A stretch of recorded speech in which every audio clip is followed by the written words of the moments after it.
Just since the last time we talked, obviously with the passing of Coach Broyles, I was very fortunate. I got a phone call latter part of last week just to have an opportunity to go over. I had a chance to stop by Saturday night and see him and his family.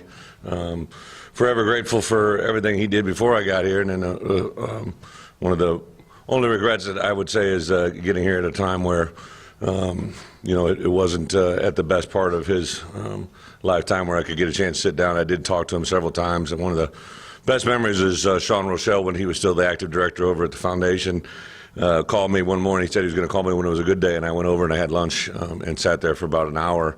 I took him to his Wendy's. I think he liked the Wendy's chicken nuggets, if I'm not mistaken. Sat down and had a great lunch and shared some thoughts and some ideas with me at that time, and then just a crossover that I had with him through Coach Fry, who worked for him here, was pretty cool. So Monday we got the news. We had a moment of silence with our team, and then my staff and I, of course, will be at the celebration of his life on Saturday. So just our thoughts and prayers continue with him and the family and everybody that he affected. Injury-wise updates, really continue to just get a little bit healthier. Down the stretch here, we've got a lot of guys return back to play. Jay Red can't join us till we start back in school, but he's at a point, but that's an NCAA rule. If there wasn't that rule, he'd probably be back with us right now. But he'll join us on Monday. We got full involvement with Dre Greenlaw. He's 100%. In addition to him, Scuda is back 100%. Has been practicing all the way through.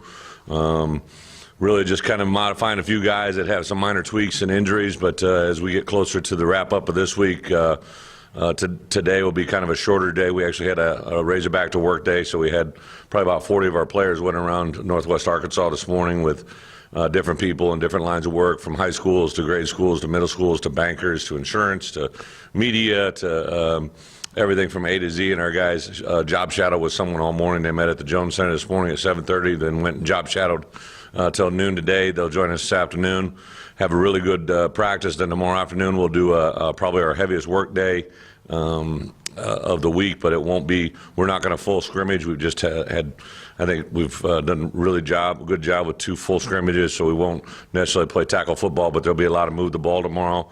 And at the quarterback position in particular, I'm going to really stress Cole and Ty Story, just get them as much work as we possibly can, because we got to make a decision on who that 2 guy is and getting reps and moving forward. So they've been battling it out, kind of going back and forth.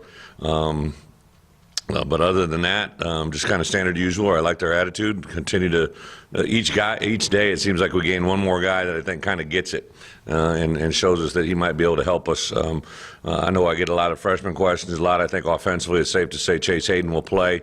I think outside Coylan Jackson will play. Newcomer as well, Jeremy Patton will play at the tight end position. Offensive line, very good shot to Ty Clary will play for us. And then at the defense side of the ball, I think in the back end for sure, Chevin Callaway, also Cameron Curl, outside shot maybe of a couple others on the back end, but remains to be seen. Hayden Henry at linebacker position, and that's about it. So should have a good mix of those freshmen coming in and working with us, and been a nice addition. That crew's definitely got a lot of very athletic players, and kind of a neat thing after the end of the summer, I believe 25 of the 29 guys had over a 3.0 GPA of the incoming freshman class. So they get it done off the field as well. So with that, open it up for questions. Kind of put it on Jordan Jones a couple days. Very good. I think our returning receivers, Deion Stewart has probably stood out the most. LaMichael Petley's had a good week, and Jordan Jones, again, has continued to make strides. I think he just continued to grasp the offense better and better each day, and hopefully, we know physically he's had a play or two in every day where you're just like, wow, he takes off running. I mean, if you ask our secondary guys, that's the guy that they would probably say they fear the most. You know what? Great. Last night at the end of practice, I surprised him. I didn't give him any. Well, I gave him 5-minute warning, just get his leg warmed up, and I had him hit practice 2 punts at the end of practice with everybody around him, and he boomed 2 over 55 yards, over 4 or 5 hang times. So it's been really, really positive. So you feeling good? I did. I like him. No more timeouts, and we're going to be in business. Overall, you feel you're ahead, behind, on schedule? I would say defensively, Nate, probably a little bit ahead of schedule. I mean, I just really like the way they played. The last 3 days have been outstanding. Communication, verbiage, language, Dan's got a little formula that he puts together that at the end of practice they might have to do up downs, and they've hit it now, I think 2 days in a row where they were above the number that they expect to need to win. I really, really like the demeanor of our defensive football team. They're a bunch of guys with nothing but hard work and mentality in front of them offensively. Continue to develop the continuity with the offensive line, get our major reserves in place, and then obviously the number 2 quarterback spot's a very, very important spot. I'm sorry, yeah, Gabe will. Gabe, we're primarily using him as a hog linebacker right now. Had run with the ones a little bit. Carl Russler, when he came back, has jumped into some of those reps, but yeah, Gabe will play as well. Not really. I think I believe Dan Enos and Coach Enos, and back when Rob was still here, Rob both went to a Fayetteville High School practice. Yeah, I think it was late November, if I'm not mistaken, and both of them called back and they're like, Coach, Ty Clary is more than enough skilled in development. And the part that was probably surprising for us with him was when he got in the weight room this summer, the weight that he was able to throw around and move. The night I watched when the O-line competed and the D-line competed, the weight he was pushing around on the sled was pretty impressive. And he just, Mom and Dad did a great job. He's just so conscientious, very, very pleasing young man, and not a surprise. And Hayden Henry, I grabbed Mark. Mark Henry was over after the scrimmage, and I said, hey, I like number 1, but number 2 is pretty nice too. And they're both. He's a lot more outgoing. He did a little stunt routine. We had a kickoff drill the other day, and he dipped and ripped and beat somebody pretty handily. And you were supposed to tag the bag. He tackled the bag, rolled through, did a somersault, and stood up and posed. So he's got a little more theatrics than his older brother, but still pretty good. Why do you think kids like that, specifically those who kind of got overlooked? Well, they didn't get overlooked. They're here, right? But I understand what you're saying. I think, I go back to just all I've ever known in recruiting, including myself. I'm not saying I was a great player, but I was a no-star.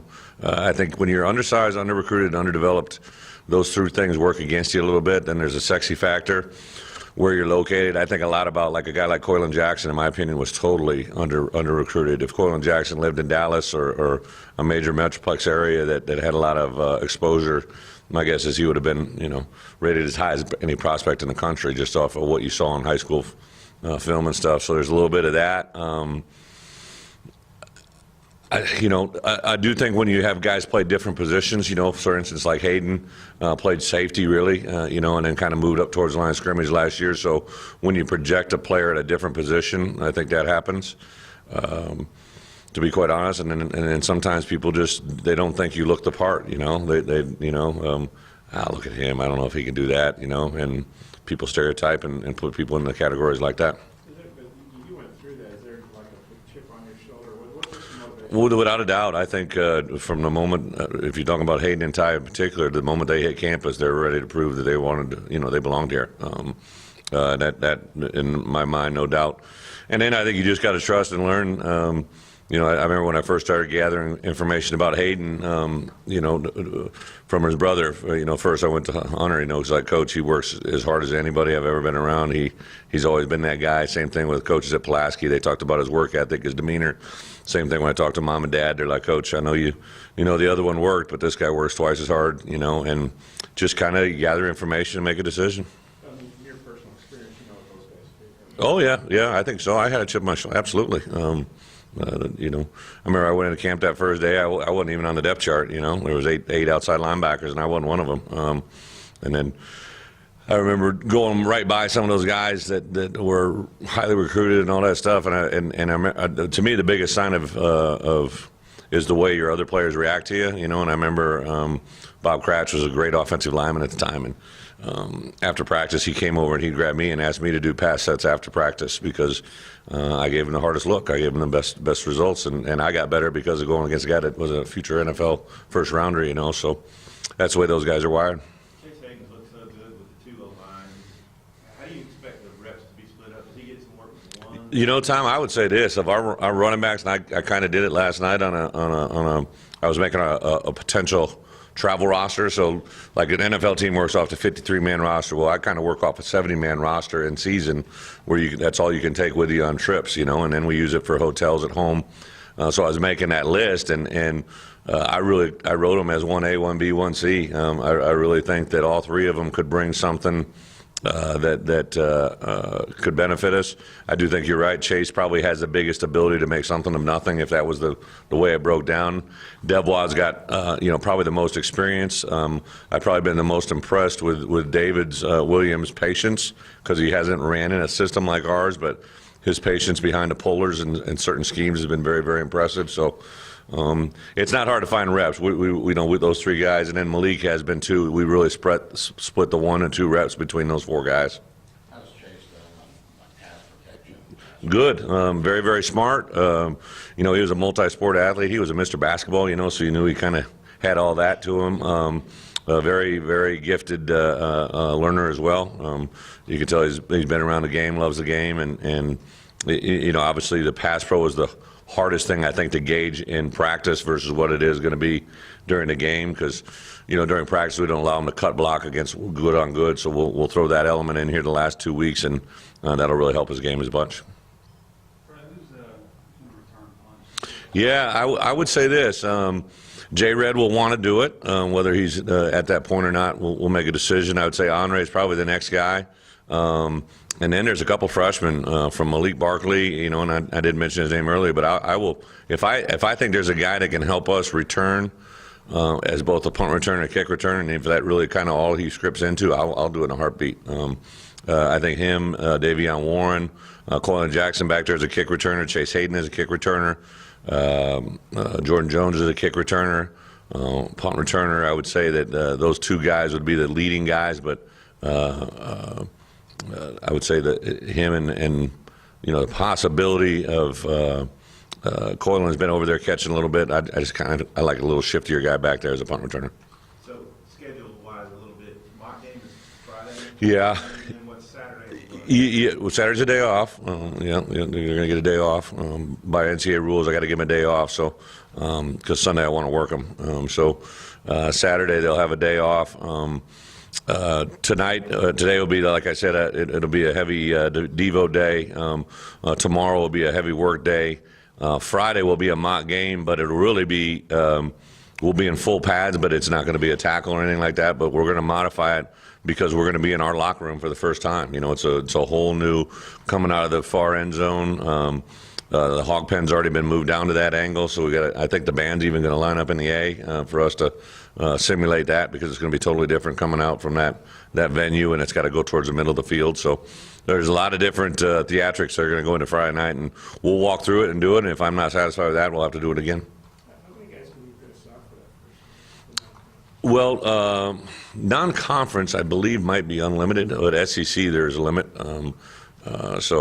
The first one, I don't see us, just because Little Rock's really small, and plus, even though it's a home game, we got to transport everybody, so I wouldn't guess many more than 85. I guess I meant for your first game here, because that locker room's built for smaller. Yeah, absolutely. So we will probably have the 70 that we travel home and away and to the hotel, and then we'll have an auxiliary little area where we can dress up to 15 more players. And then the non-dress players will just be housed over in our regular locker room over here in this building, and they'll come over when the game starts. With the legacy that Coach Broyles has left, what does it mean for you to hold the position that he held? Well, big shoes. I met him at my first press conference, and not just him, but all the other great coaches that have come before me. I think to be in a position to be the head football coach of Arkansas is something that I never really ever let go of. It's something that you carry with you all the time, every place you go, everywhere you are, and all the responsibilities that it goes with it. But it is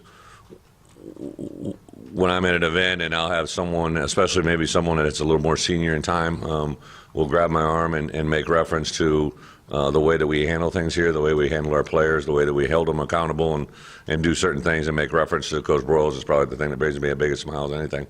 I'd like to win as well as he did, and then everybody be smiling. So, but I come across so many men that he affected that they didn't all turn out to be NFL players, but they turned out to be incredible. Just, I mean, you guys know the history of the people that came through this program and the success they're having in life. Been very fortunate to obviously know the Jones family, but, you know, a guy like Jimmy Johnson that gives a lot of credit back to Coach Broyles in the way that he was taught and learned and coached, and that just makes a huge impact on me. You guys may be in discussion about this, but is there anything you're doing to, like, commemorate him, like passes or? Great question, and absolutely. I would say probably a couple months ago, I put forward a question, just, hey, you know, when this, at some point this is going to happen, and what do we have in a place, and then I wanted to have myself prepared for that moment, obviously, but put in place at that time ideas and suggestions, and then didn't really broach it to the family until as of late, you know. So we won't do anything that they're not comfortable with or not in favor of. But I think all the ideas that I've seen put in play are all very, very, very well thought out. And of course, I've heard from about 20,000 people through social media and email that they have ideas as well. So I think certain things that held true to Coach Broyles, whether it be a mascot or a saying or things in play. When you think about those return guys, were those guys all in play for punt, return, and kick? Punt and return. Most of them are both, but I would say Cortland's more kick than punt. Henry and J. Red are both more punt than kick.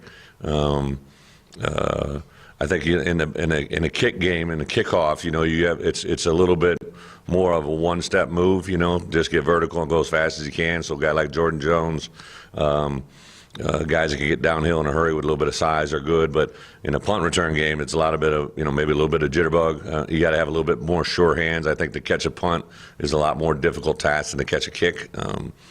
Just what I've witnessed over the course of years. So we'll put the best guy back there. What about Austin's decision-making and Austin Allen? ball security? Austin Allen has been outstanding. I mean, he's really, we've taken him out of early of every practice and every scrimmage situation just because he's performing so well. I believe he had on Tuesday, right? On Tuesday, he might have been something like only 2 incomplete passes on the entire day, you know, and one of them was a drop. I mean, just his numbers have been off the charts. His leadership's been unbelievable. And I'm really excited. In these next couple of days, we're going to really press the twos and find out exactly what they got and let them work with the ones and let them see exactly where they can go. Just a couple more. How's Cantrell developed as an all-around tight end? You know, better. I would say all the way. I remember back in his high school days, his coaches warned us. When he gets fatigued, he's fatigued, and you know, I mean, he definitely hits a wall. So we got to be greater about obviously using that and to our advantage, and make sure there's not a disadvantage keeping him in there too long. I do like the development. I think of that group. Barry Lunny and I had a conversation the other day where a year ago during spring we were a lot of question marks around guys, you know, and C.J. O'Grady when he decides to show up and be himself, and he's a really good player. He's very talented, and he's made some steps in the right direction. He got a little energy from me yesterday for not wearing a wristband the right way, but if I can live through that, we're going to be all right. But he's done great. Some Gunners made huge strides. Jeremy Patton's a really good football player and learns extremely well. I would say Jeremy, next to Austin, is probably has progressed as much as anybody. Will Gregg has had an awesome camp. Definitely shows that he belongs out there and has done some good things. So that tight end core, I think, is 6 deep, and they all got a chance to play. Place kicker up there? Yeah, Cole's been on fuego. He's been really off the charts. He was 12 for 12 on Saturday. You guys saw part of that, I believe. Not saying I want to kick 12 field goals in a day, but if we do, he did it. I think he would handle the kicking job right. If we played tomorrow, he'd be our field goal guy and probably kicking it as well as he's kicked it at this point. I believe he's 97%, 40 yards and in on the camp. Blake Johnson hit the ball extremely well yesterday with pressure on, which is when he seems to do his best. And then I think kickoff would probably be Connor Limpert right now.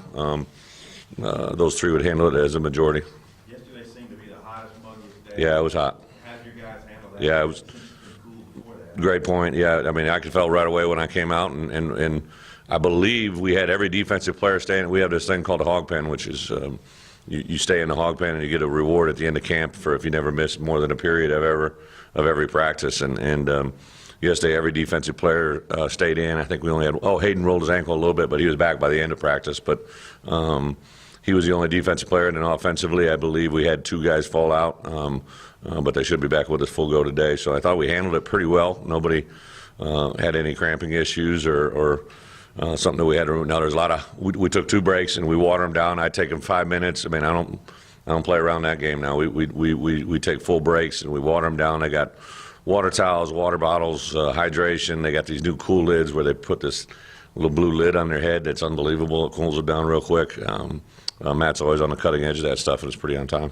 Still say speed is something that's been added to this team? Speed overall, I would agree with that. I think our wide receivers, you just take, last year where you had Cody Hollister and Keon Hatcher, and of course Dominique could run when he wanted, but those 2 guys who played a lot of football for us, weren't on the faster end of wide receivers, where I think Jordan Jones, Deion Stewart,